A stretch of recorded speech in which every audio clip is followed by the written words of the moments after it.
And let's see what. Maybe we can do introductions or something like that. Yeah. Okay. Yeah. You want to go around? And if we need more kids, we need more people. I've got 4 downstairs. My kids. Chill, man. It's going to be working out good. The way it's supposed to be.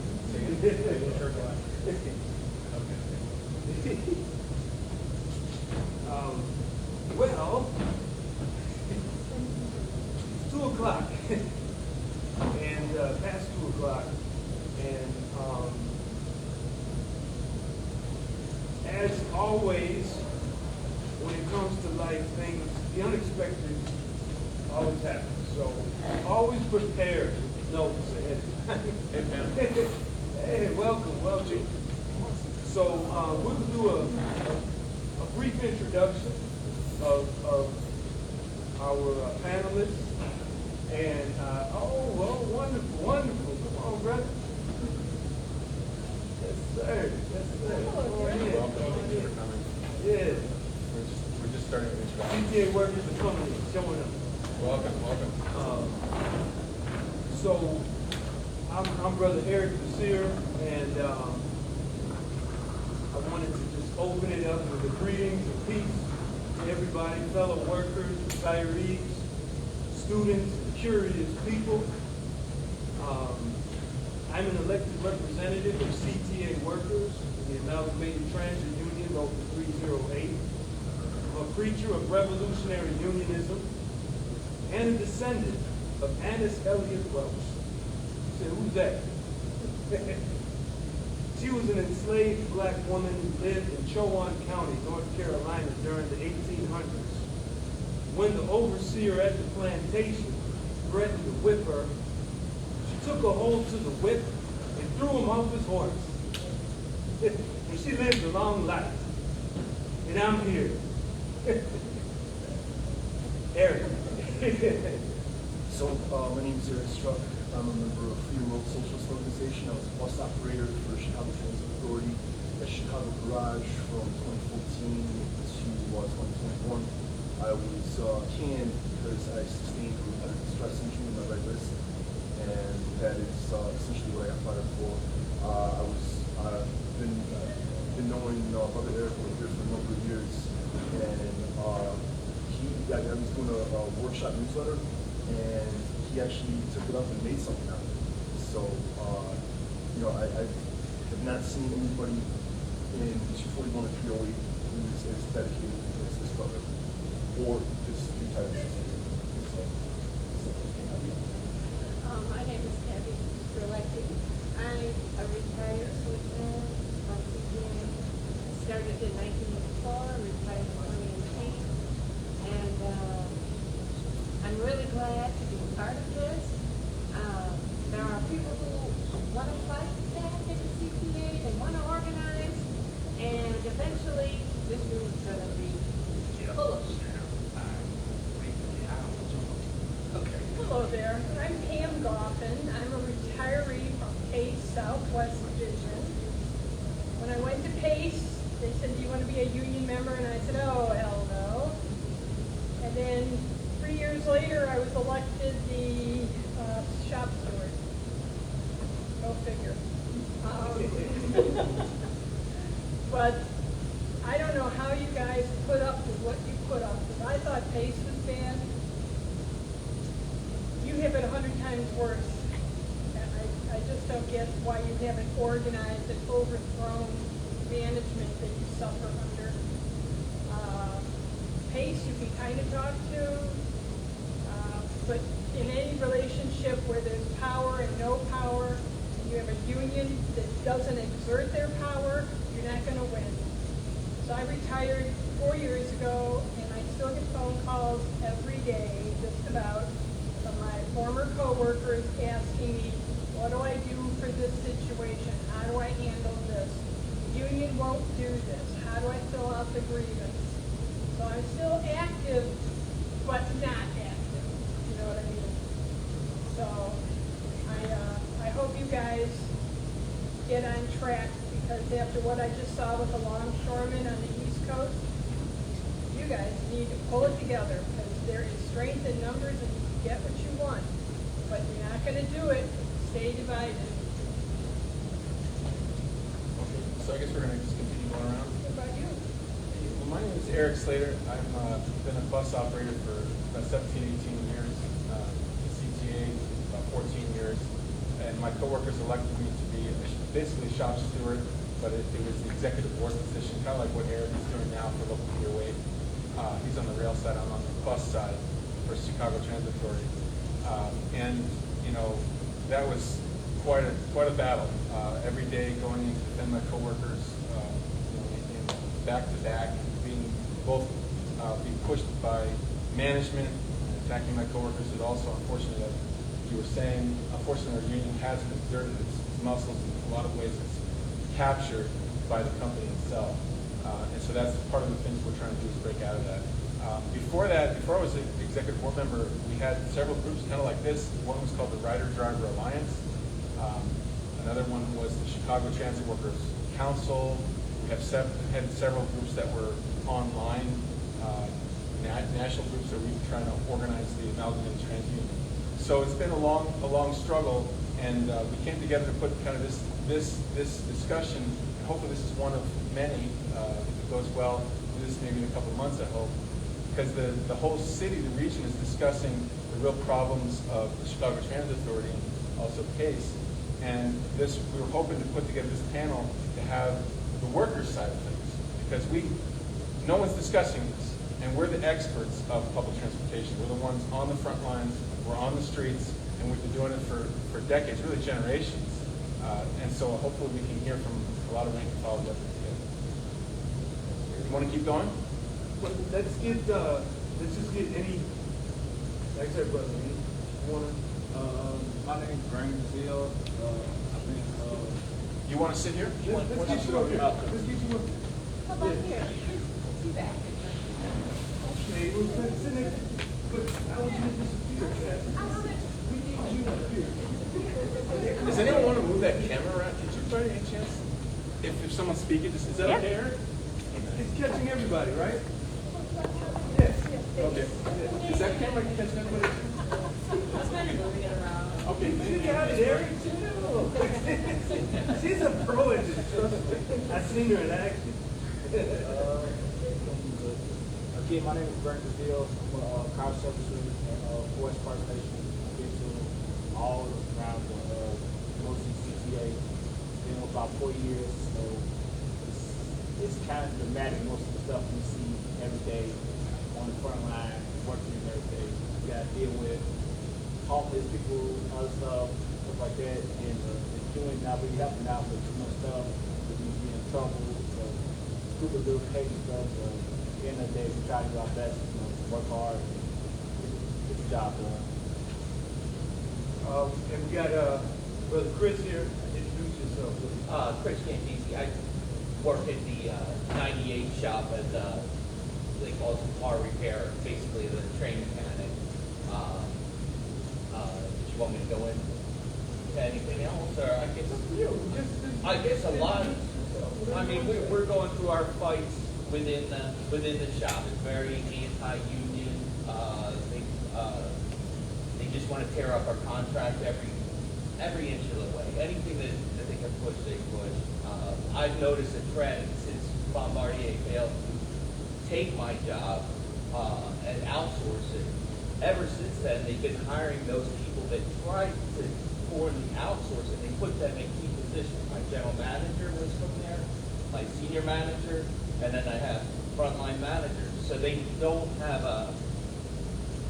like to have a rapport with the union. They want to, I put it in nice words, maybe I don't really talk that way. But they want to crap on us at every inch of the way. They want to take the contract and just, crap on it at every step for any reason.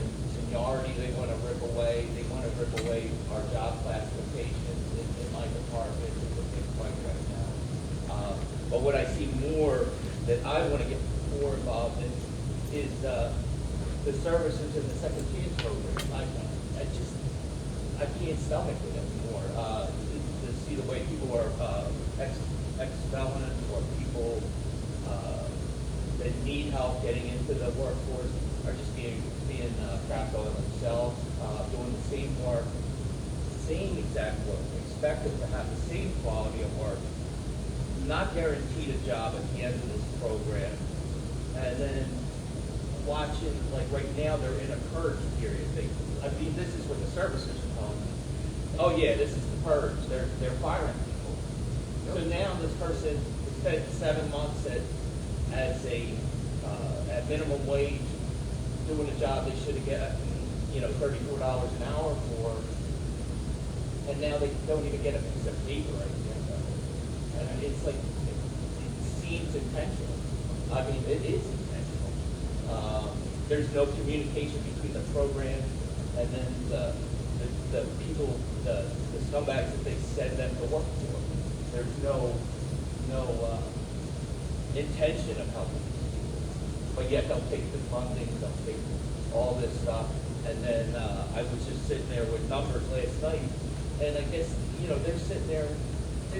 I had to come up with a reason. Why are they treating these people so badly? And then they always say follow the money.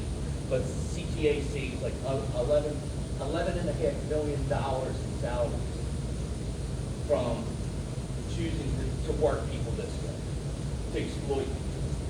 I mean, and then they save that, but then they spend it on $1 million worth of salary for a hierarchy or a food chain of people to run this program. But if you look at the program, it's so damn top heavy. There's 2 trainers for 315 people. I mean, it's like you have all these managers, coordinators, people that they celebrate at their little, second chance month and all these type of things. So that's, like I said, of all my issues, and I do have a lot, and they are done for me here and there, I think that really has to, if I wanted to bring something out to the public, it's how mismanaged. It's just a program to make them look good to the public. Exactly. To let them think they're doing something positive, when all they're doing is skimming the money off the top. Yeah. That's all they're doing. Exactly. They're putting it where they want it, higher up. Yeah, and then not only that, I mean, I'm getting towards, well, not getting towards, but, in 10 years, 12 years, I want to retire. Our pension fund is only funded at 54% right now. Now, that $11 million. Oh, but wait a minute. Wait a minute. Go ahead. The vice president and the presidents of our unions told us that our pension will be 100% funded in 30 years. Okay. Yeah, no, that's not going to happen. See, I know you're like, what the hell? And I think it's old news, but it's news that needs to come back up front, too. Everybody forgets. Dorval Carter was with CTA in 2009. He left. He paid them. He paid extra. He didn't have enough time for the pension. He paid another $200,000 to buy in. He stole $750,000 from our pension. Went to Washington. Did good. I mean, I'm not saying the man doesn't do good work to get the funding, but he's taken some of it himself. Okay. He went to Washington, did his thing for Obama, came back, and in that time, now he's getting a pension again. But in that time, he took $750,000 from our pension. It's a slight shift. Yeah. But, like as far as the pension goes, when I got hired in the 80s, and before that, like say in the 70s, the pension, everybody who got hired at the CTA was hired as a full-time. Right. Everybody contributed to the pension. The CTA contributed at I can't remember what it is right now, what it was, but at a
real different.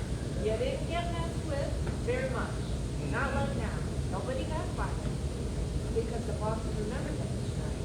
And it was just better, but then the union officials worked harder to make deals with the company and the politicians, and the workers got more and more alienated from the union. So now I'm gonna stop. But I think we need to strike. I think we need to have both sides strike the everybody, she said the S word. That means, are you saying that our good relationships with management isn't working? What good relationship? Real quick, we have one of the CTA bus operators, Brother Cole. Would you please introduce yourself? Yes, Yeah. I'm a bus operator out of North Park. Yeah. I've been here for 9 years. Hopefully, yeah, it's been a ride with CTA. You know, I just had a story from some supervisor that hasn't been appointed yet, that she had a stroke. And CTA wouldn't pay her while she was out. She got denied by Sedgwick. She got denied by Aflac because of Sedgwick. And the thing is, like, she was in this transitional period because she hadn't been appointed yet. And she's been here for like at least 15 years. And it's like, really, a loyal employee that's trying to move up and do better for herself and the company. And this is how you're going to treat her. Like, there's just no empathy. None.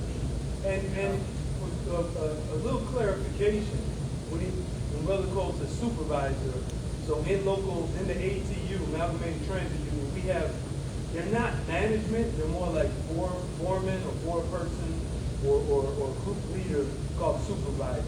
Although some of them, just like anybody, can act like a wannabe boss, but that's not generally what they do.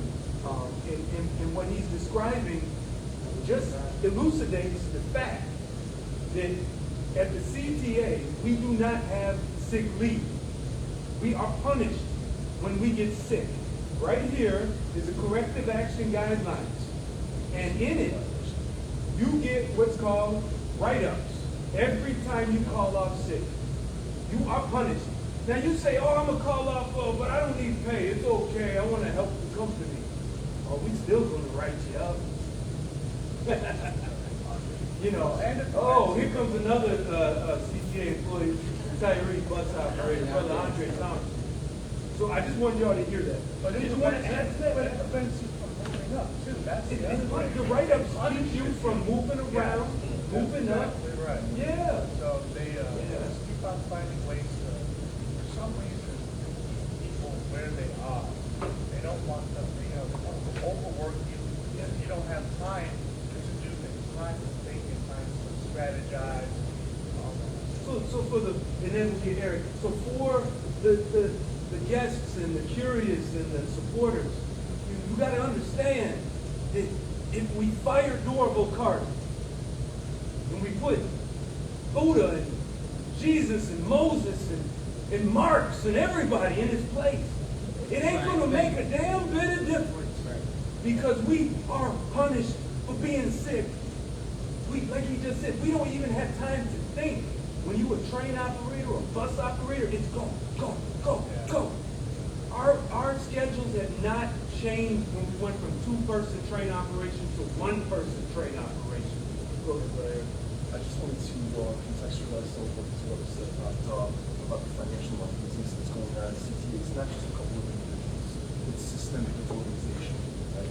A perfect example of this is so our employee IDs are actually unlimited ride budget cuts. You know what I mean? So we can just, but we also use them to tap in for our shift at work. So CTA is scamming the federal government for federal transportation funds. The way they do it, Exact same thing. the way they do it is when you tap in for your shift, That's counted as radish. And then you have to go, like if you're on bus operations, and you might have to like pull your bus out from the garage to start your shift.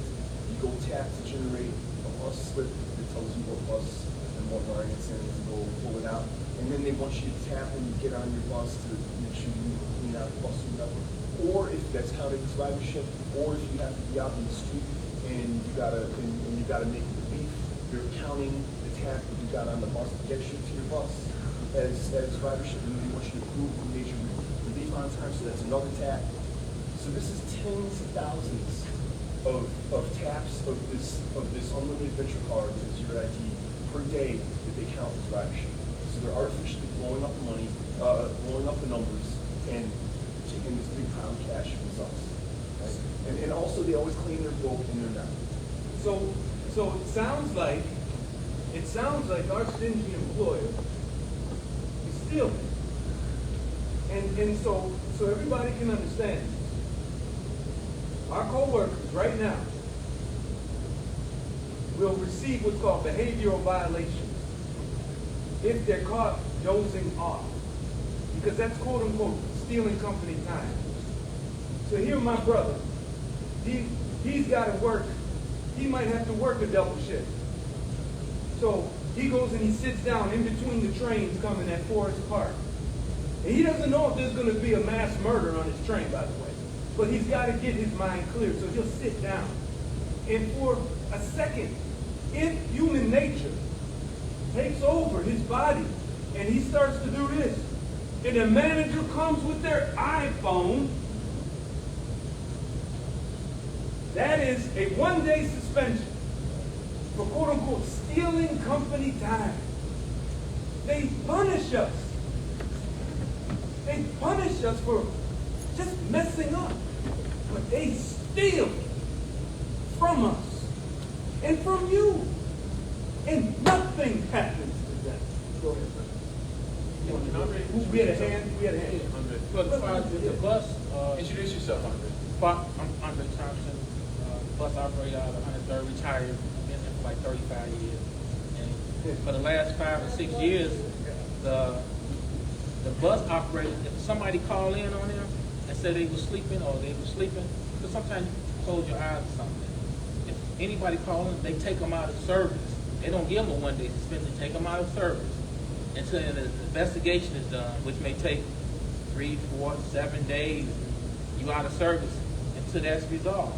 And then if it's found out you sleeping, then you out of service, then they got to take you to sleep apnea and all that. So you might be off a month. You could be off a month from a claim. I have somebody right now who's been off for 2 months because they said she yawned on the bus, therefore she must have had sleep apnea, didn't sleep well. She's fighting it. But they use all of this as discipline. Follow the money. When they take you out of service, what happens to that money? They don't pay anyone, do they? But they have a salary that they note. And they've hired like a case. We have relief drivers that are hired, they come in all day, and they get paid whether they go out or not, okay? But you will then not get paid, all right? And they keep the money. They keep the salary. And then they use it as discipline. It's just discipline. The more discipline they can give you, you're not going to reach seniority. You're maybe not going to get your pension because they're going to get you fired beforehand. It's because of a weak union. They are not fighting for you. All of these examples should go to court, and you guys should be winning all those battles. And on some, Sorry. And on some context in terms of why people are so sleepy in CTA, is because they're cutting down recovery times in terminals. Right? I don't know about how rail operations works. You probably had a run a long time ago. We got like 10, 15 minutes in the terminal. Now they're shot that kind of like 5 minutes. But it used to be way. I know you might have heard some stories of old times back in the 80s or 90s. You could get a whole 20 minutes or a half hour in the terminal, which is enough time to go to the bathroom. You want to take a 15, 20 minutes snooze, you can do that, and get back behind the wheel, refresh, grab a cup of coffee, or have something to eat, or do whatever you need to do. Do some push-ups, do something. like that to keep you, and there's certain streets, I spent all my time in Chicago garage, so I'm just familiar with the west side, right? There's the worst route in terms of that sort of stuff is in Cicero, right? 54 plus. You get a little bit more time on the north end than you do on the south end, but on the south end of that, if you get 2 minutes in that terminal, you are lucky.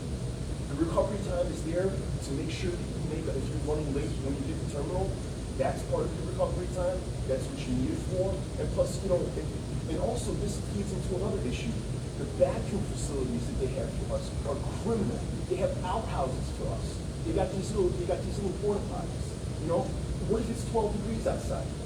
And You're gonna go take a dump at 12 degrees? Some rail stations don't even have toilets. And we had, and this is the way, so we've been complaining about this for over a decade, right? So if you take the 53 Pulaski all the way up to the North Terminal on Peterson, right next to the fire station over there, we have literally like a porta potty, right? So we complained month after month about this. And you know what they did? They went to Home Depot and they got some wood and built a little log cabin around it. It's like, is that what we asked for? No, we asked for an actual bathroom and heat. And running water. Real quick, we got Eric Slater there, but I want to introduce everyone, brother Mark, okay? And I worked with him at Howard Shop. He was in the Second Chance program, and his story is so tragic. But I don't know exactly what he wants to talk about. But brother, it'd be good if you would come up here. Should I go over there or It can I would stay be here? good if you came here. Yeah. Why would you like me to come up sit? here. Just Yeah. grab a chair. Yeah, All right. I'm gonna actually make room for you. Here, no, I'm gonna make room. You stay there. Chair Eric Slater. Yeah. Mr. Ball. Oh, we got another chair. Okay. All right. Just gonna bring it. Well, cool. Thank you. Thanks for coming. Okay, I'm Mark Rosado. Working with the Chance program. So far, I've gotten one supervisor fired by the name of Doug Sneed. I even helped get him arrested. All right, then. And I've discovered a lot of things with CTA. I'm working along with Fitzpatrick on Chicago Sun-Times. I don't know if you ever saw the article with the Second Chance program. I helped make that happen as a front page article. I know what hurts CTA. What hurts CTA is one of the reporters and at every chance sue. Sue. Do not trust EEOC. CTA pays for EEOC. They are going to always protect their paycheck. You don't even need EEOC unless it's supposed to law. But if you do not sue, they will just ignore you. If all you do is just grievance, they will ignore you. They love to ignore. Because they know that a lot of people that work in CTA don't have to. They don't go to lawyers sometimes. They're just putting it in court. Oh, now these are changing really nice. Wait till you get one of their supervisors fired. They're extra nice. Matt. Oh, yeah. Eric. Yeah, so I just want to say a few things. Just one thing is our moderator we prepared for this. He got his car was towed, so he's on his way over here. So we're kind of doing it ad hoc as best we can. I wanted to thank people coming in. We didn't realize the Bears game was going to be today, so thank you guys for coming. Those who really, and I think a few more people are going to come in later. We had some discussions beforehand about some of the questions we wanted to ask. So I was hoping if it's okay with everyone here, we could ask a question to each of the workers that are here, and then we could try to answer in 1 or 2 minutes. You think it's okay? Okay, yeah. Let's just. So one question I wanted to see if we open up would be.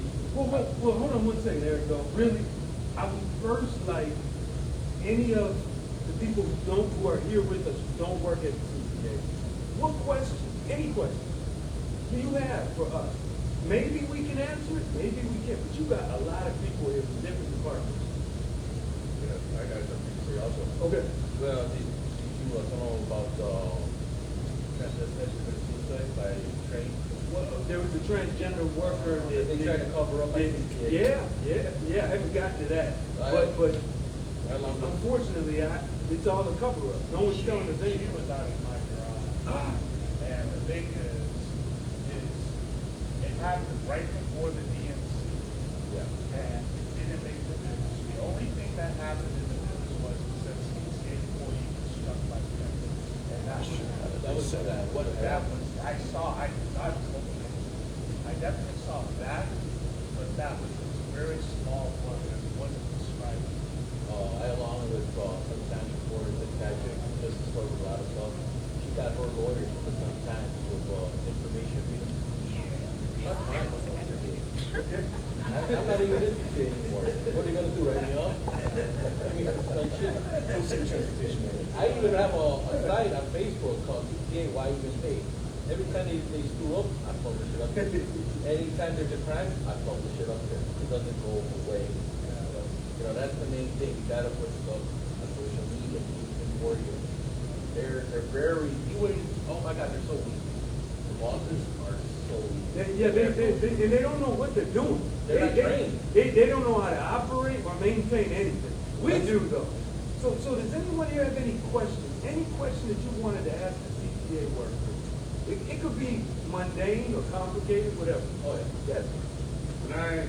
When I get on, especially for, I guess either train or bus, when I go and I get on public transit and I sit down and I'm arriving and I'm going about my day, what do you want me to know about the people who work about the drivers and the other people? What do you want me to know about them when I'm going about my day? They're highly stressed out. I was just gonna say, they're hired, they deal with the homeless, deal with their own personal problems. They deal with bosses that got hired because they knew somebody. If you, like when I got my acid burn, right here, I ended up switching to just get paid for that. The boss did not know how to do the paperwork. And he's trying to encourage me not to do the paperwork so I can be full-time. I don't know about that. I'm already back to the city. I'll go for the paperwork. He didn't know how to do it, and talk to his boss. It took 5 hours to complete. And now you hear what he just said. 5 hours. You might be able to turn over full time if you don't do this. That's what they do. They punish the second chance. Now me, I can get up to 3 behavioral violations and they can fire me. Second chancers can only get 1. Me, I can get what's called 5 procedural violations. Second chancers can only get 2. Me, as a full-timer, I can get up to 4 safety violations and be fired. Second chancers get 2. Now, let's just say I got some what's called late or tardy or missing, right? Plus I have a safety, plus I have a behavioral. They all measure up to their same amount, right? They're not cumulative. For second chancers, they accumulate all your write-ups. So here you are, you might be an ex-felon trying to get a second chance. And then here you got the manager saying, hey, you're done. There goes your second chance. Yes, sir. Second chance program is really not a second chance program. You're not giving the guys that come out of jail or whatever they're coming from a real second chance.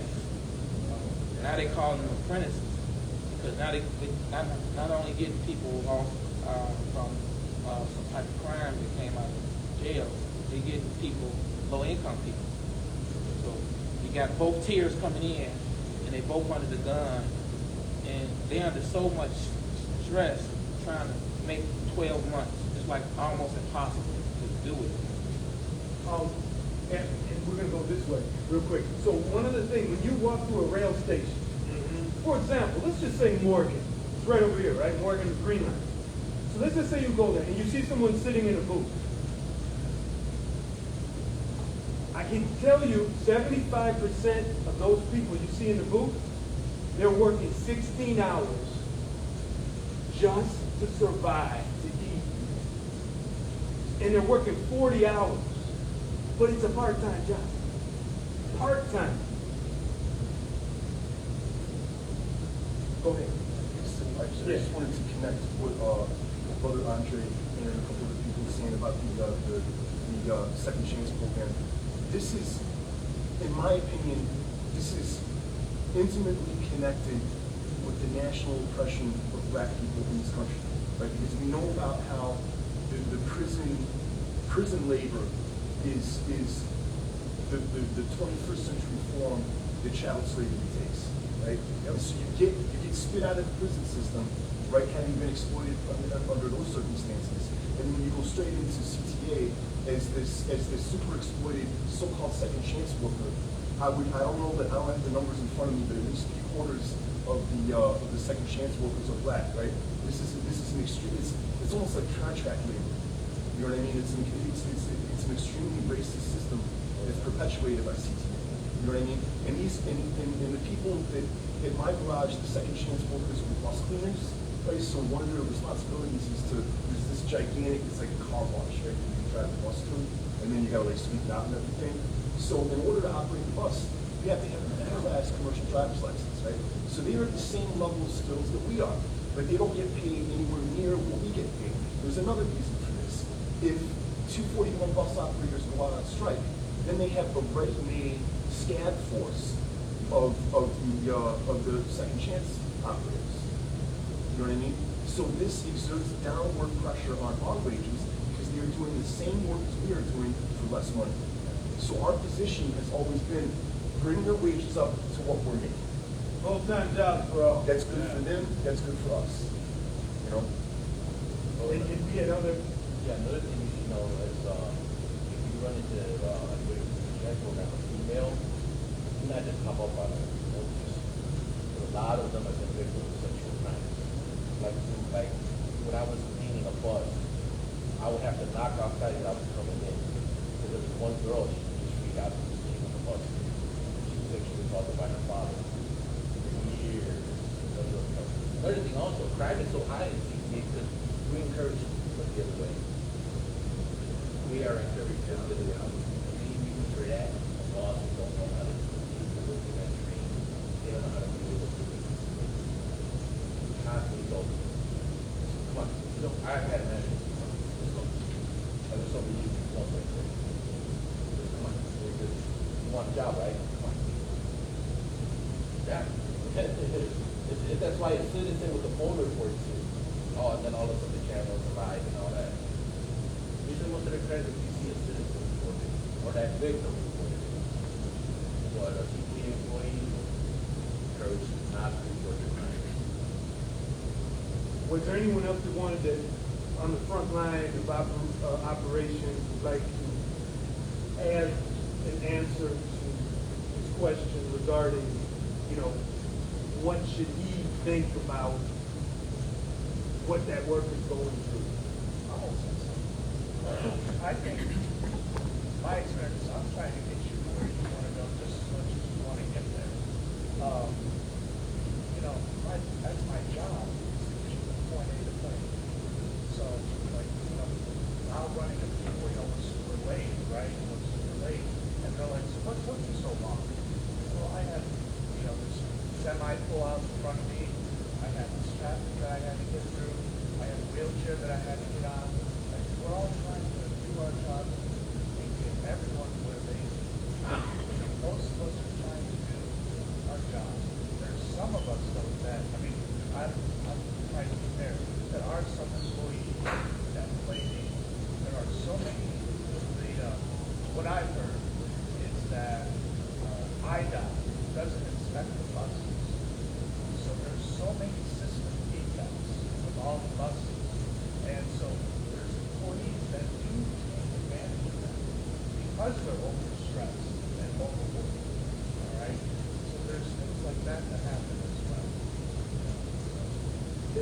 It's what he describes is what's called a hazard, and they make hazards for us, and they blame us when we get stuck in the hazard. Okay. Here's another example for the train operating side. So I did train operations for a short time before I became a mechanic.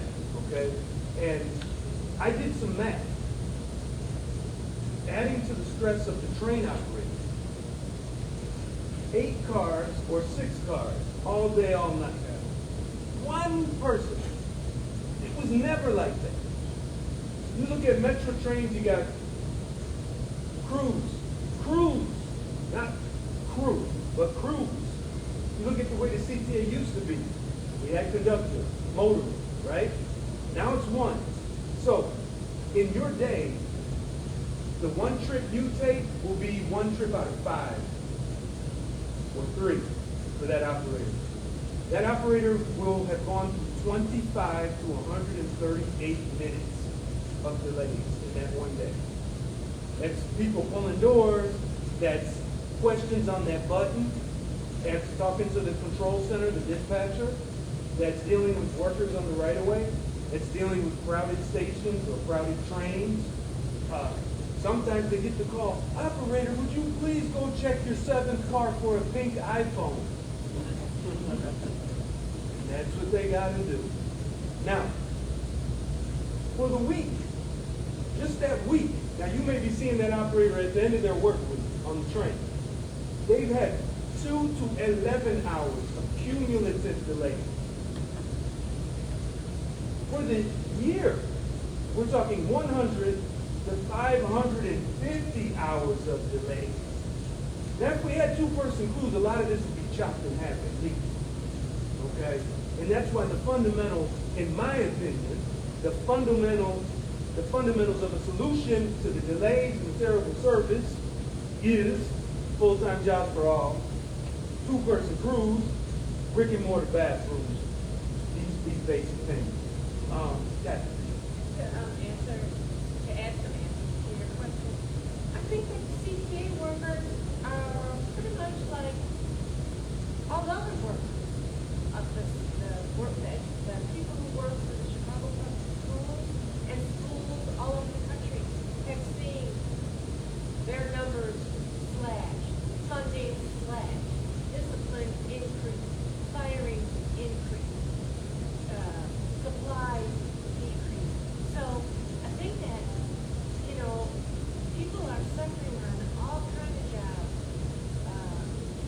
Postal workers, auto workers, they've seen their job turned into part-time jobs as well, get paid less than half of what full-timers make, although they did go on that strike, and they got some change in pay. So, and the people at McDonald's and those other short jobs, they have to work a hard job. And I'm telling you, the less you get paid and the harder you work, that's how it goes together. The harder you work, the less you're going to get paid. And also, your question, there used to be a lot more people. There were the progression on the train. There were more buses. There were probably more personnel in the shop. And so, all these folks came from families who live in Chicago. So people knew their bus driver. They waited for the regular bus and the train operators. And when CT went on strike, a bunch of us wanted to go on strike. And one guy who worked out of night shift, he said his wife was in CTU, she was on strike. He said, this strike changed my life. Even though he wasn't on strike, just the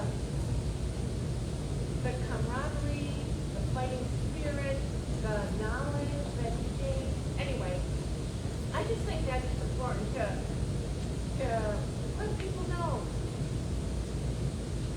Everybody on a job, no matter where you work, everybody's getting the shaft from these bosses. It's just getting worse and worse. I think when the buses were connected up to electrical lines, there was a lot of bugs. You had the person that had to put the line back under the electrical line. It doesn't. Yeah, you have to nothing. And it's like, that's the thing, the driver of the bus, blown out. Like, it's just you. That's it. Now, once in a while, you see an employee in his or her bus, but, when CTE people come and go, last week I was driving on Western, I was over there by Armitage. There was people parked in the bus lane. I saw a CTE squad car. I opened up my front door and I said, hey, right, people tickets. But no, she said okay, but she just goes away. I even asked the following bus. I'm like, so did you see it? CTE write these people tickets? No. Thinking, maybe she just went to the last car. No. And then CTE very right with buses. They don't. That stop cops downtown. I'm like,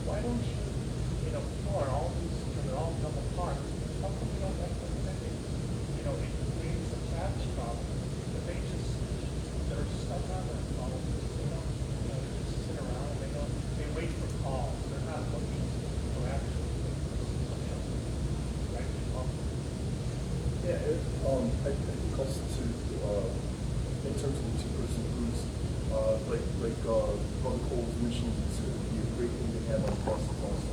It would solve nearly all problems on the buses. Because what you don't want to, well, it's CTA policy, but what you really don't want to do is get the cops involved. Because again, I operated the bus on the west side, and we're all familiar, or we should be familiar with the way that the cops treat black people.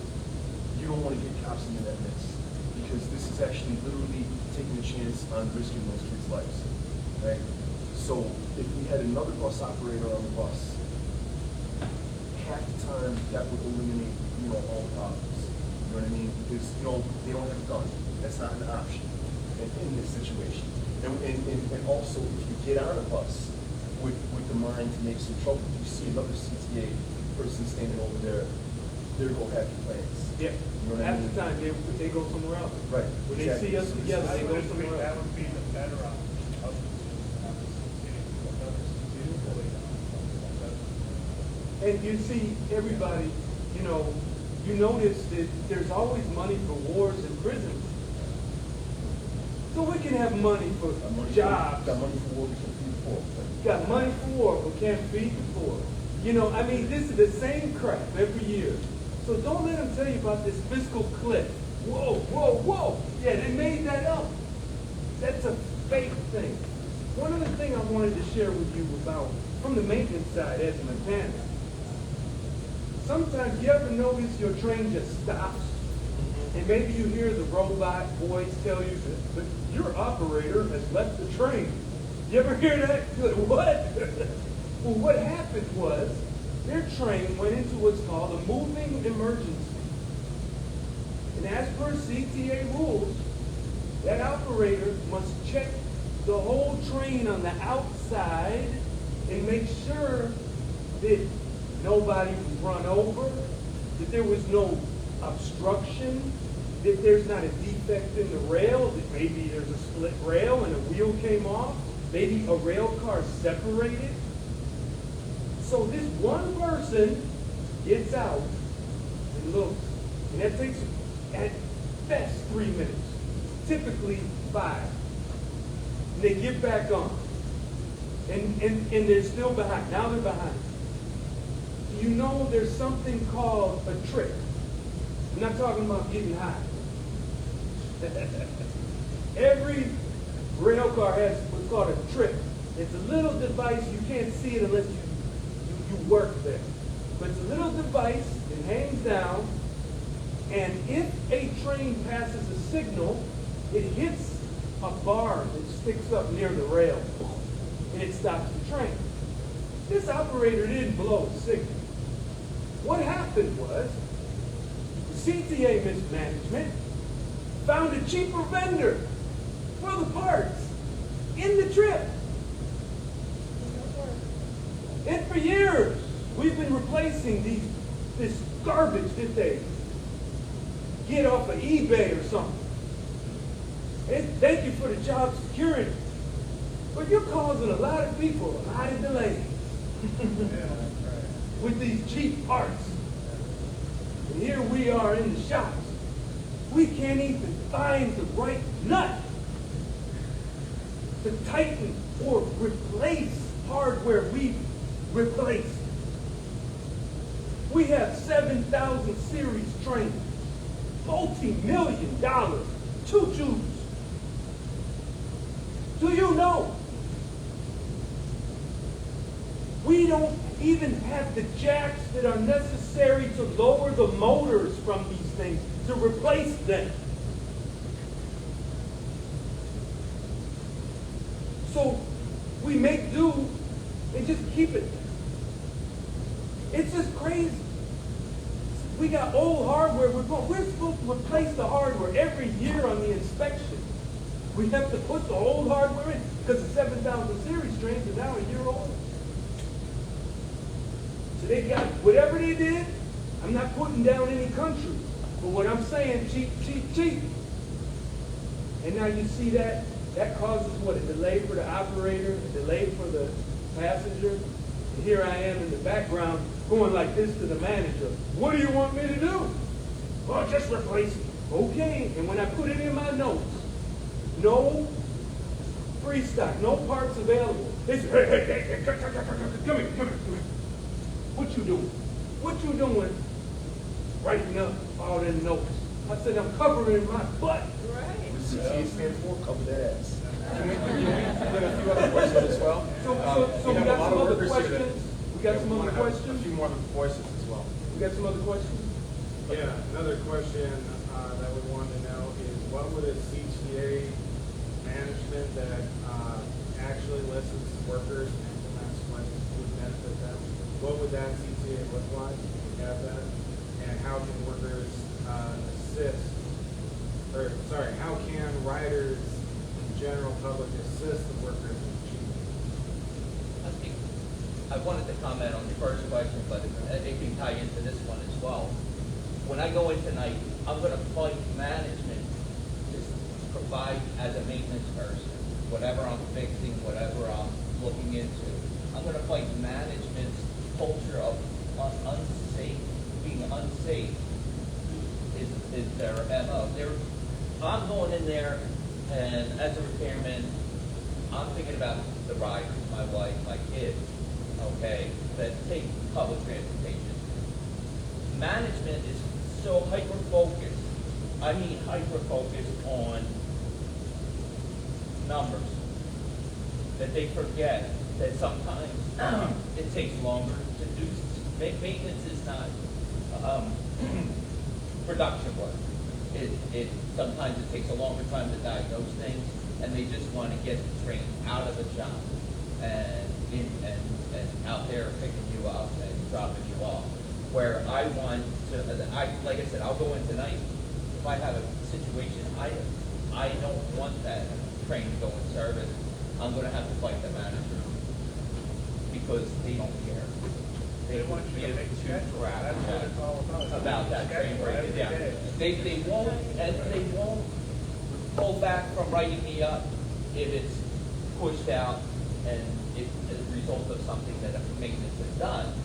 You know, we have that aspect of it too. So it's like if you're in a catch-22 with management. Don't have a safety they don't have a safety culture there that encourages looking out for the riders, the employees who operate, and the people that work on the equipment, the people that clean the equipment. They don't worry about that. The first thing they worry about, they want to get on time, but sometimes in their push to get on time, they're just they're blowing the whole thing up. I mean, they're screwing it up. It's the same thing that happened in, was it Ohio, with the train, the chemical train? Norfolk Because Southern. they were pushing Palestine. not safety, to get the machine out there. They violated all the safety codes and that's what happened. It's the same thing that went on with the big rail, where they were punishing inspectors, the guys who would walk the yards and check freight trains. They were punishing them if they brought back too many defects. Well, you either have a defect or it's not a defect. You either torque a bolt at 250 pounds or you don't. And then their thinking is, oh, well, does everybody know what a torque wrench is? I mean, does that make sense? It's an instrument to know how tight a bolt is on a specific thing. Because if it's too Okay. tight, you'll break it. Now, the Or only stretch thing it. from GM down is worried about this week is being compliant for the FTA of calibrated. That meant that they want me to work tonight and put on parts that get torqued to up to 300 pounds, which is hard to gauge unless you have this instrument. But they sent them all out to get them calibrated, but we don't have a single one in the shop. That's the type of stupidity, the asinine decisions that they make. They try, and then I hold the train for it. They pressured somebody else to release the train, to make me look like I'm the bad guy. You know, I am the one who's just going in there trying to start trouble. No, I'm looking out for you and all of you, everybody that's riding these trains. I have no agenda. I like what I do, and I do it per the spec, you know, that they have an issue with that. I would question if manager even have public transit experience. No, They none hire- of mine, See, since I've and worked here. that's another big problem, is they hire outside of CTA. We have a woman, and I know she'll just keep going up and up. She was the coordinator for the servicers. She's a manager now. She's the golden child. She was the spotlight managed employee of the month. You know, where did she come from? Best Buy. Okay, $109,000 a year. She come from Best Buy. A lot of those managers come from the kids, of the big shops. They hire it, if they throw it on, instead of them being a worker, they come right in as a manager, and they just move up.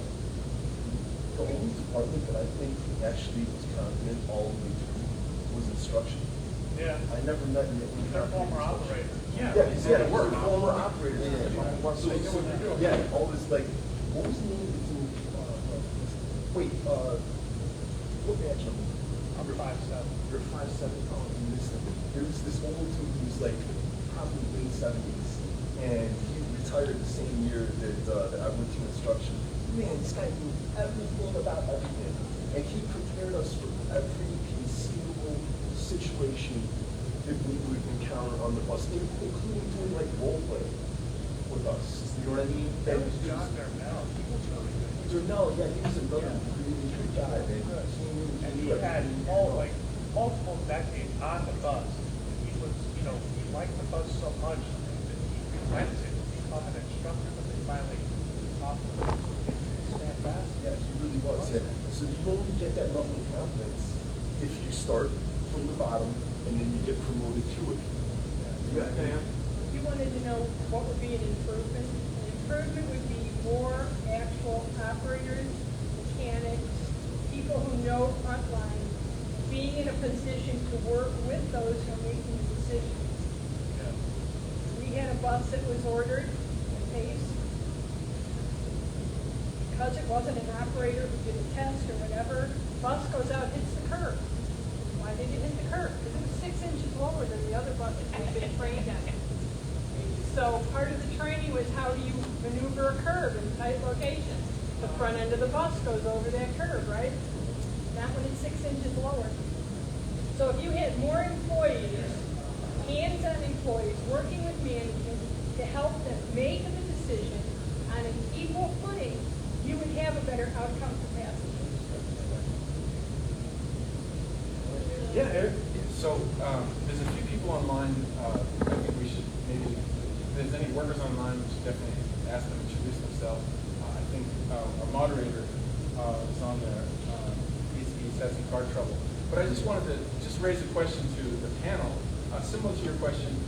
Several speakers talked about a second person on the second crew member on the bus and train. Pam just talked about, and I really agree, that people actually do the work. There needs to be more of us. It's gone the opposite direction. We've talked about, I think Eric talked about a second bus worker on the bus, all those things. So the question I think we could ask ourselves is how would we organize? If we, the experts in public transportation, right, people who actually do the work, I was a bus operator for 16 years, a lot of decades of experience here. How would we do it? I was a shop steward for a while. I'm working on a non-union workplace right now after I was fired illegally from the CTA. But I see all the time, management brings us together occasionally when they want to hear our opinion, right? And it's often, the workers, we often know that this is a trap. We're mum about it, we're quiet, and they want us to write our opinions and stuff. They know whatever we say may be used against us. Now, if we were to speak to the whole region for a moment, what are some of our ideas about if we organized it? If we had a meeting, let's say I was at North Park, your garage for years, and we would attempt to have union meetings privately from management. Sometimes we'd go across the street to McDonald's or the Park District or a library like this, and we'd have our meetings and discuss them. And we could make decisions. Now, if the region were to give us the hundreds of millions of dollars, the billions of dollars, then yeah, we might not have a college degree, we might not have a high school degree, but we can hire the experts if we need to, right? So how would it look like? We have a lot of different job descriptions here. There's bus operators, rail operators, there's maintenance workers, there's retirees. How would it look like to you, workers actually running the Chicago Transit Authority in case? Can we just like take a minute or two? Is that each person speak on it? Maybe who hasn't spoken? You want to start? Workers really, I mean, could be better, I say, because housing now, like, especially the car service, you got about people, they have a gun or anything like that, knife or anything like that, and I think, I especially imagine, like, we should have a metal detector at the station. That's what people just feel safe, not to know somebody had no hat, no guns, anything. There's one downstairs here. Yeah, but at the station, they have metal detectors. But should there? It should be. But what happened at Forest Park, like, kind of like last month, on Labor Day, 4 people got shot on the train. I was not there, but thank God I was not there, but I was off that day, I was working on holiday. But to see that happen, now you see, like, you need metal detectors just to somebody that won't bring guns or knives or anything on the train. It would be better. And There was a shooting on the red line just another guy. Yeah, it's the wrong question. It's not a question of what would be like for workers to run things. It's a systemic question. It's something that is endemic to this broken down, decaying system of capitalism. It's a question that has already been solved in other places in the world. Look at how much money goes into the transportation system in socialist China. They put a ton of money into that. They have high-speed rail that is so comprehensive that they are in a position where they can talk about eliminating domestic air travel. You know what I mean? That's how serious they are about moving away from a car-centered society to one where transportation is accessible to everybody at a low cost. So this is not just the thing about what if workers just ran CTA. It's much, much bigger than that. Because this is a problem with the entire mode of production in the U.S. And it will not get solved unless solutions come at that level. And it's good that we're talking about things here and that we're trying to unite workers and people who use public transit. You know what I mean? But I think that the framing of that is wrong. There is in the Chicago Transit Justice Coalition. We have a worker developed set of solutions on one page. All right, and one of the main things is governance, and that is to dissolve this currently appointed CTA board of directors and replace it with an elected board comprised of riders and CTA workers. Now, I don't mean the managers. I mean us. Well, here's my issue Right? with that. Real Well, hang quick, on. Aaron. I just want to, we have an election, Yeah. and look what we have. So that's. Well, it's not our union, though. It's We're not in CTA, control. But we all vote, and at the end of the day, they do count the vote, that's in there. They do actually count them. They may skew the system before, and they, seem like it's inevitable. And so that creates, well, we might as well just vote for them, there's no one to really run against them. So like, I get that. But it's not, elections aren't always, I believe in elections, but, you need to have the positive, the good candidates to actually run. And part of that is like what Eric was saying next to me about systemic change, right? So these things, it's going to take more than justice. It's going to take revolutionary acts. Well, it's going to take educating the membership. That's the thing we need to have. Education Yes. is important because education is part of the revolutionary process. Right. Because you're moving people from point A to point B. Yeah. All right, but everything. I just want to let everyone know that everything that's been said here so far is what we need. And Can we get two people on the call? Is anyone Hey, else? Eric, hang on, we got a hand up here. Right, but we want to have more people be able to speak. We are gonna have more people. Just hang on, let Andre and Sharon. Yes. Come on, Eric, go ahead. Well, the thing about involvement from the workplace level is really going in reverse. The union and the company have beat down the employees so much. 'Cause it'd be simple, it'd be real simple to say, let's get involved and educate the members. But the union leadership and the company, cops, they don't want to educate the members. They don't want the members involved in anything. They like to keep them scared. They're so scared that they can tell them, don't talk to the media sometimes, like with the birds. That was some tragic stuff. And the workers have been conditioned, since I've been there, to not talk to the media. Don't do stuff like this. They've been conditioned so much to not be part of anything organized in your uniform. And they should tell me that. But when the teachers start going out there, me and Eric will go out there in our uniform. You know, they give me all kinds of slack. People, not management, but people around the union. You know, you're going to get in trouble. You're going to get fired. And I'm like, I don't understand how, if I'm downtown and I'm walking around, what's the difference? You know, we have a 4-hour swing, and we still kind of are obligated to the company, but we're not getting paid.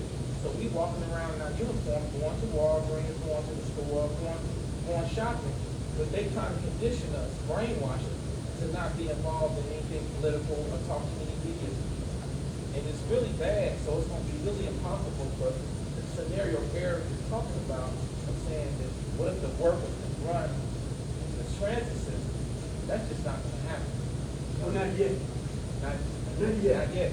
Because Because you got the system, the system to refine itself, and it's a system in place, just like you said, once Global leaves, it's already set up. Right. He done fine-tuned it because he come from somewhere. Yeah. So he put it in place in Chicago. Even the aldermen who tried to get rid of him couldn't. I was there at the meeting when nobody was there. It was me and Robert. And it was surprising to me how many aldermen who were signed off to get rid of him didn't know anything about transit. So they had to listen to him. Any other questions from the? Yeah, so we have a few questions just about, if you could just talk more about like how current like union reform efforts are going, like what that actually looks like, what does retaliation, or maybe some more concrete examples of retaliation from management as part of that reform effort. And if you could also speak to maybe like how that might be worse for second chance employees and trying to be part of those reforms. Is there any takers for that? If not, I'll take it. Can you sort of rephrase that? So you're saying how the reform efforts in the union are related to the second chance? No. What was it? Just generally. Just generally, if you can speak to like the separate question. One is just what is the current state of like reform efforts in the respective unions, and then how if you could point to like maybe concrete examples of retaliation in response to those efforts, and then also if you can speak to like how that might look different or worse for second chance employees. And I think we actually have Robert here on staff. So if you want to come up and meet Robert and maybe speak to some of those questions. Yeah, sure. Speak up. Yeah. First of all, is it okay? We can hear you, Robert. We hear you. Okay. All right, great. I want to apologize to everyone. I had unexpected car trouble today. I had to wait on the tow truck for 2 hours. So yeah, that's that.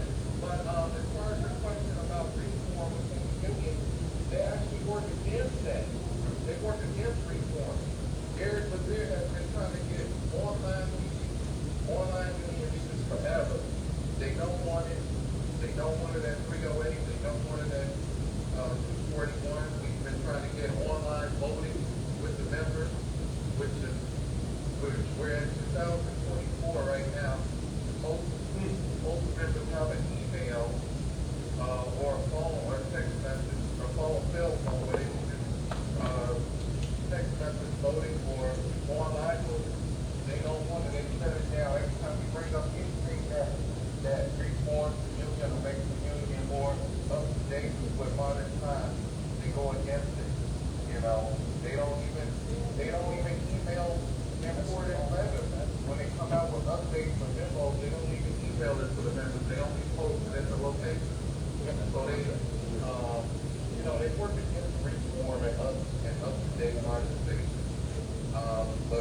adjustment employees that have been put in for that for the long.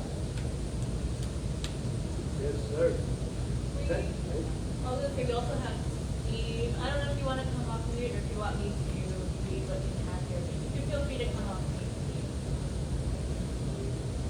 mute. Robert is a former CTA bus operator. He was unjustly fired. And Steve is a retired rail worker at Local 308. They were both couldn't make it in person. So it's important they get a chance to speak up. Glad to have. He wrote something. You want to read what he wrote? She asked a question about, is there any type of reform with the second chance program? That program needs to be eliminated and just give them a job full time. They don't need to be classified because it all turns all employees against each other. You know, they're doing the same thing I'm doing. But he a second chance, you get 580. This person a part time. You know, he gets paid less, but they all paying the same union. Second chance is probably the worst thing for anybody before it. And they just need to get rid of it. You want to give them a second chance, give them a job at the CTA, making good full benefits, full time. You know, so he can take care of his family and get out of the bad neighborhood or improve the bad neighborhood. That's right. Just that That's simple. it. That's the key. And the second chance workers, how can I say, the only thing that they're guaranteed in the contract is 12 months of employment.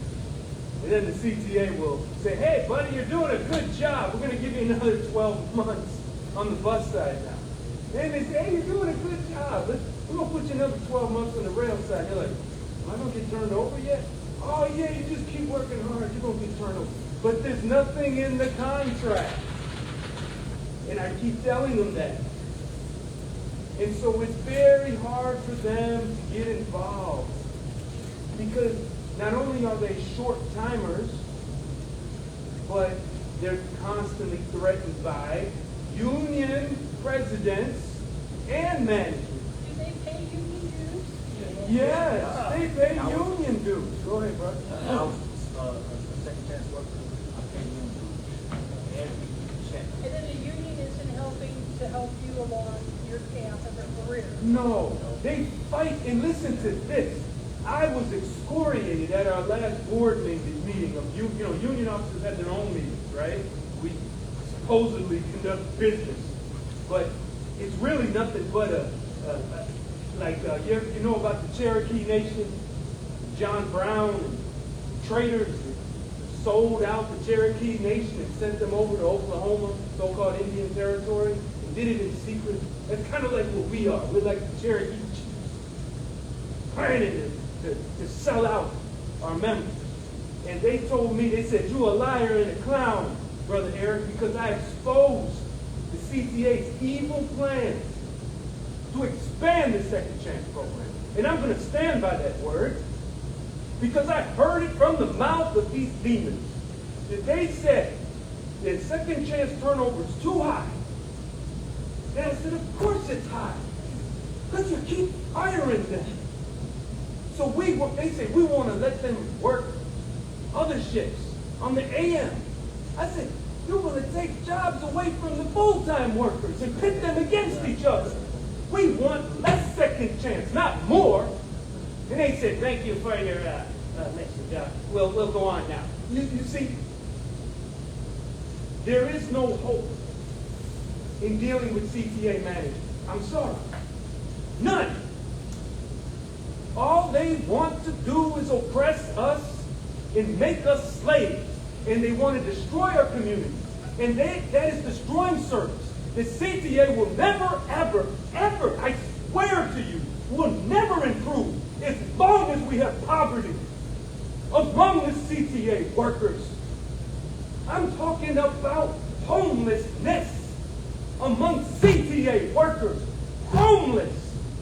And they call me and they cry to me. They say, I need some money to pay the rent, to buy some food, to get a pair of frickin' underwear. And when I bring this up to the union vice presidents, Mark Weems and Penny McCoach, they laugh at me. Yes, I'm emotional. And I told you who I'm descended from. That's why I speak like I speak. But I'm telling you the truth, and it hurts. And I'm sorry if it hurts, but I want to agitate and motivate all of you that there are CTA workers that are fighting back, and they're in this room, and we're all different and diverse. And we are so honored that the Chicago DSA Fix the CTA campaign is backing us up and working with us. And you all are proving that the reform movement in our union is alive.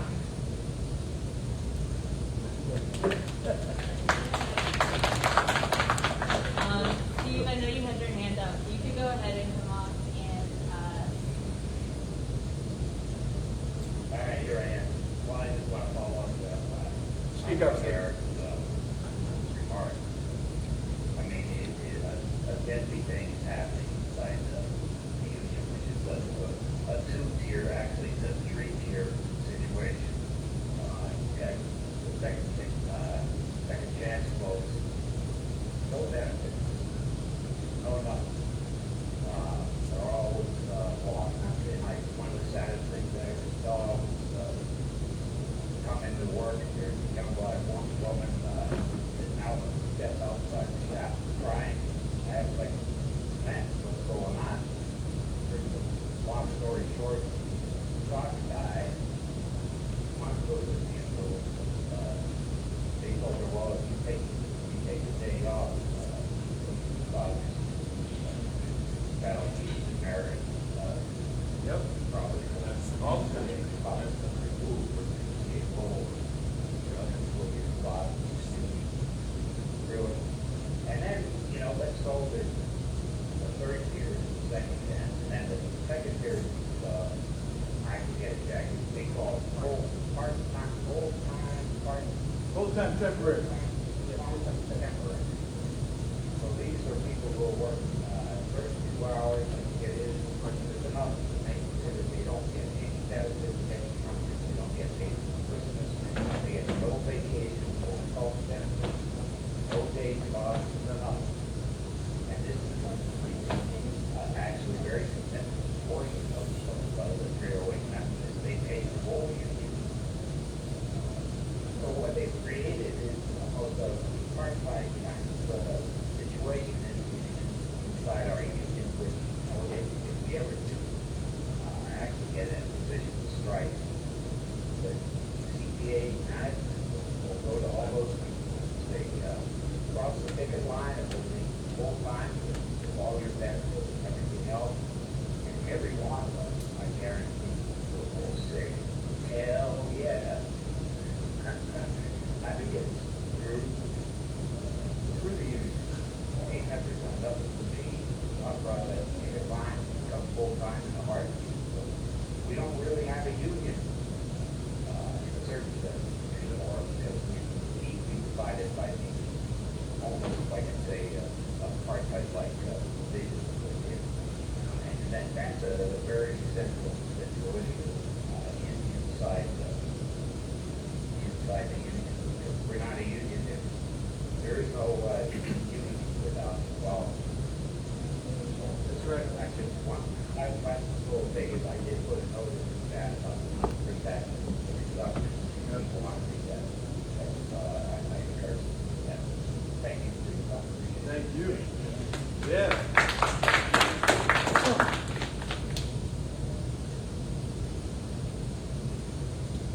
We want to go till 4. Is that the time you want to do? Yeah. Get We somebody. got Eric right here real quick. Eric got something. I want to address the question of retaliation against people who are involved in type of militancy. So in my garage, the Chicago garage, 640 North Pulaski, I was doing a newsletter, a shop newsletter, ranking pound newsletter called Finally Got the News, which was the title of the documentary that the League of Revolutionary Black Workers in Detroit made about the Revolutionary Union movement in Detroit, like drawn album, things like that. You should look that up. It's really tell you a lot about, that was auto, but it also tells you a lot about the condition of black workers in CTA. Anyway, so I use that as the title for the newsletter. And we were talking earlier about behavioral violations. This is a really highly subjective category. Behavioral violation can be anything from someone really not behaving well to you not saying good morning to someone who comes up the bus. You know what I mean? And anything in between. So it's highly subjective. It stays on the record for 2 years. That's one of the things that I thought it was 2. I hate to go. But two, what you get, they can accelerate. Yeah, well, yeah, that's right. So another thing they're trying to get rid of. Anyway, so they're trying to load my record up with that. And also, one of the people that I would speak out against on a regular basis was the president of Local 241, Keithville, aka Chief B. Because he was stealing crazy amounts of money. The anointed one. Right, yeah. So he came to my garage one day. One of the things that our dues pay for as 241 members is the president's report. It's like a monthly newsletter that their position as president, vice president, treasurer, and everybody there are required to make a report on their activities in the past month. And your dues pay for that monthly newsletter. So Keith came to my garage and he was passing out these newsletters. I'm like, hey, Keith, you get one of them. And he just turns around and goes to talk to somebody else. So I had to chase him around, trying to get this newsletter. And then he comes up to me, he's like, let me talk to you outside for a second. Then he comes up this close to my face, he's like, if I ever see you out on Fullerton, I'm gonna beat you motherfucking ass. That's the union president. Union president came to my garage and threatened me. Unfortunately, I didn't have my phone out with that video set up, but as soon as he said that, I turned the video on. I'm like, why don't you repeat what you just said to me, Keith? And I posted the video on YouTube. I remember that video. Yeah, my YouTube account is T1201971 and T1201971. The video is still posted. Yeah. It says the title of it is ATU Local 241 President Keith Hill caught threatening a 241 member. So if you look that up, that'll show you the whole thing. And it's not just him. It's tons of people. Many. They come to me too, and they give me recordings of him threatening them. Say, yeah, this is Keith Hill. You're embarrassing the union on Facebook. I see what you're saying. You're criticizing, and I'm going to have a talk with your general manager about that write-up. Yes, it's Keith Hill. We all been threatened for being involved. Yeah, everybody associating with each other. I'm very vulnerable. She is. They won't let you use Yeah, they wouldn't let me in the last season. Yeah. Don't let you in. They don't let members in. They don't leave. But how do you use the executive? And you gotta use the back door. Oh, and you got to leave the back door out the alley. Isn't that weird? It's like this plantation. But tell them why that happened. Because he claims someone stole his lunch. Yeah. Hey, whoever stole Keith Hill's sandwich, would you put it back in the refrigerator? He's making $140,000 a year. 145. It's not a union, it's a money like that. Monty Python. Amalgamated Monty Python. Well, I'd like to respond to the question too. I've been fired twice for behavioral violations from the Chicago Transit Authority as an elected union representative because I was an elected representative and because the union unfortunately has been historically weakened. And I think a lot of things you guys have been bringing up is the reason. I think Sister Goodman tried to leave, but she was talking about how the need to fight for the workers who are released, not just the CTA, but have a class perspective towards the entire class. A lot of people don't have a retirement at all, and even as weak as our contract is, we have a defined benefit pension. Right? A few people here are getting it. It's a wonderful thing for our communities and our families, and we should fight for that. And I agree with her. We should fight for everyone to have that kind of pension. Okay? But that's the perspective that can start to pull us out from these traps. Like Andre, I definitely agree with you talking about the generations of this beat down where we've been told we cannot do anything about it. And if we can start, and we are doing this, and we have been doing this, you know, some you've been doing it 30 years, other people have been doing it short, but it's an intergenerational struggle to get a core group of people who want to transform our unions, in particular, towards this working class perspective. As a lot of working class, they look at us in a nice uniform, and they see, my goodness, you are a powerful worker, right? As a bus operator, right? And as a rail operator, even more so, you have 1,000 human lives in your hands. We're talking about how dangerous that is, but also how powerful it is, right? And these workers who are getting on these buses and trains are going to the factories, going to the workplaces, doing the work. So just a one-day or a several-day strike of Local 308 and 241 would be a general strike. And I think that's what we need to organize around, is by building these pockets of workers that do see what's going on, eventually taking back the leadership of our unions so that it's organized towards the ranks, so the ranks control the actual organization. And at that point, and during that struggle, not just when we win leadership, but during that struggle, we may very well have job actions in with the Chicago Transit Authority. We may build up our confidence, break through the stuff that management's been telling us for generations, and start to see some of our self-worth. So I'm very optimistic about this. Just some of the specific things that's happened to us. It's been a tough couple of years with COVID. The union officials, unfortunately, this is national. It's not just ATUs. It's not just 241 and 308. But they've been using this COVID as a way not to even have union meetings.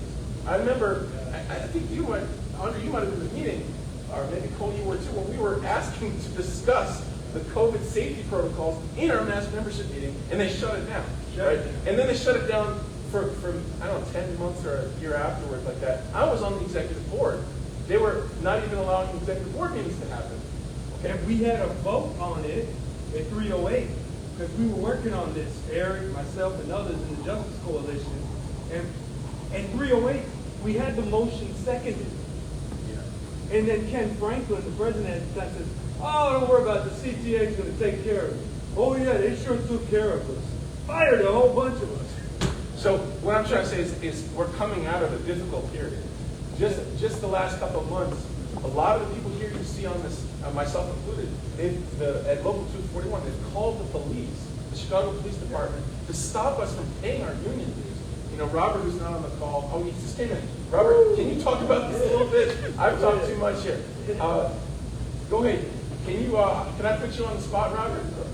Can you talk about some of the things we faced in the last couple of months? This is our moderator. He survived the tow truck. Anyway, I don't want to put you on the spot, but can you say a few things? Introduce yourself. Robert Thomas. I'm a bus operator on 103rd Street.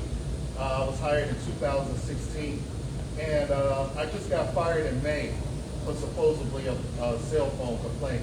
My record was clean. I had nothing on it. At the most, I should have been given a 29-day suspension or what's called a last chance agreement, which is basically an agreement between CTA and the union says, you're on probation. You can't do nothing until this term is over with.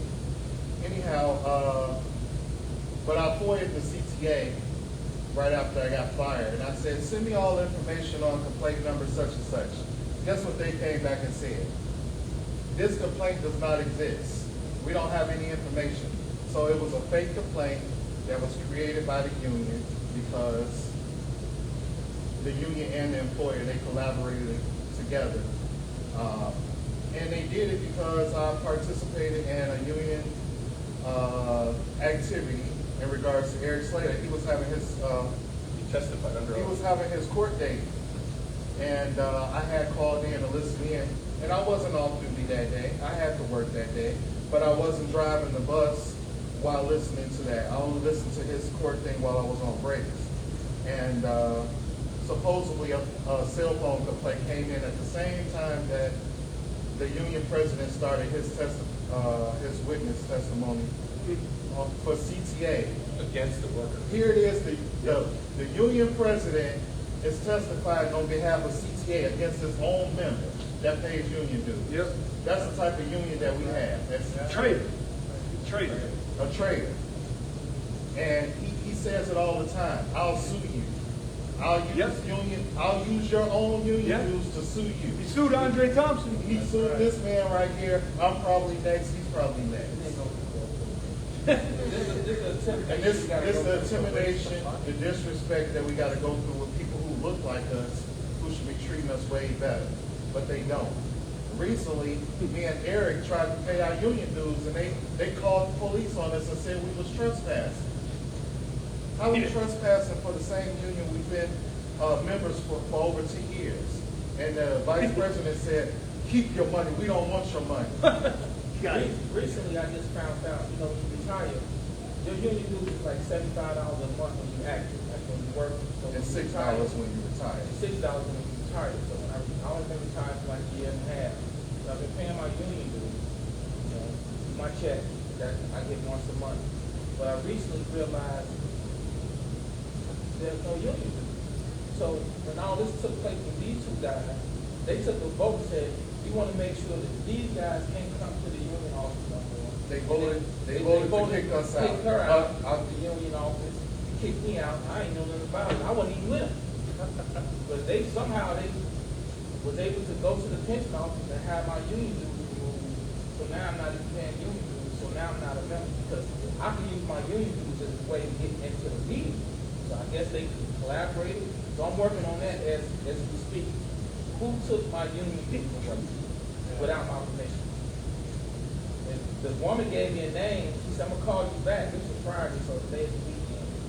And I haven't heard from her since. You know, she a worker, so she probably acted around and she probably got shut down. So Monday I'll be back on that. But right now, they have to pay union dues in over about 5 months. It's like weird. Is it a 41 employee or a CTA employee or pension?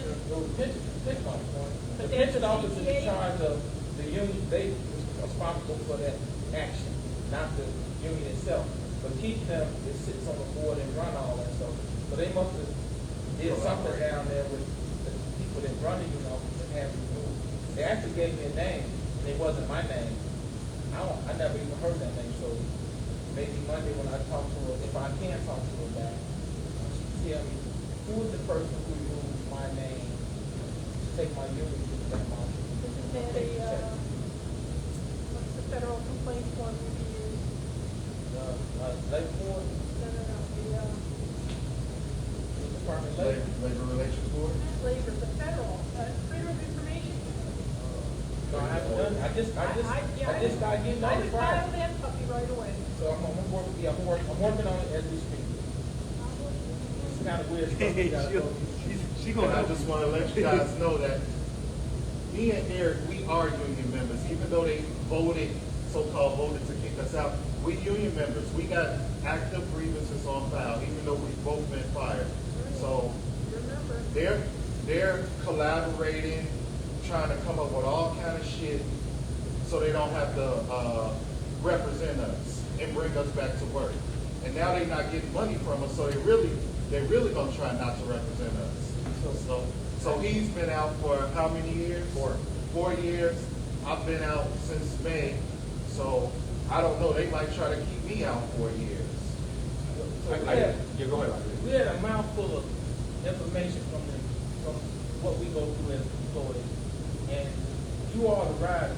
So, is there any idea of what kind of solution can we have to move everything forward?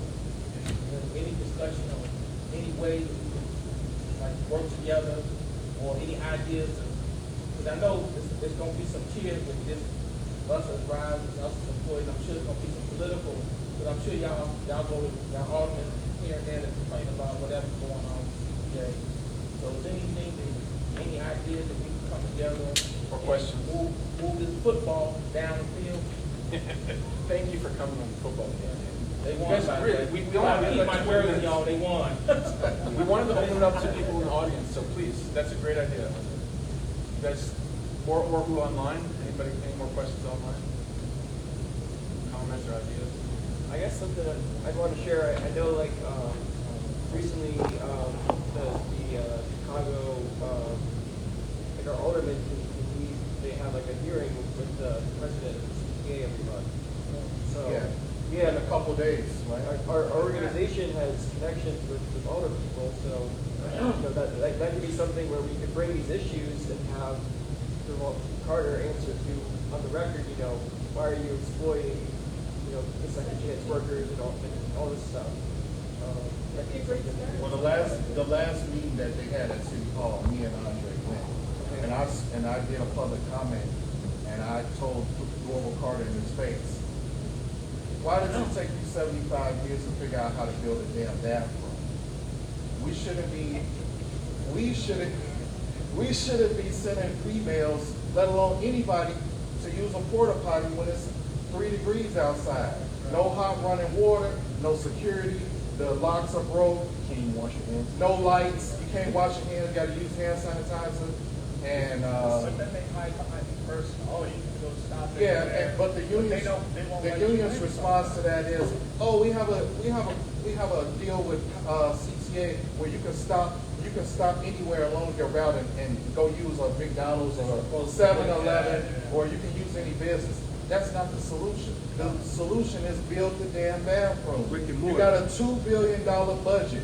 You can build bathrooms for every bus line. What's so hard about it? Get an engineer. If you can't figure out how to run a water line to wherever the end of the line is, or put bricks on land, hire a damn engineer. They got engineers for everything. Figure it out. The list doesn't exist. And he told the Alderman, well, we have a list of businesses where operators can go along the route. It don't exist. But the list doesn't. Now, I did a FOIA request once he made that comment that CTA has a list of businesses that have agreed to let CTA operators use the bathroom.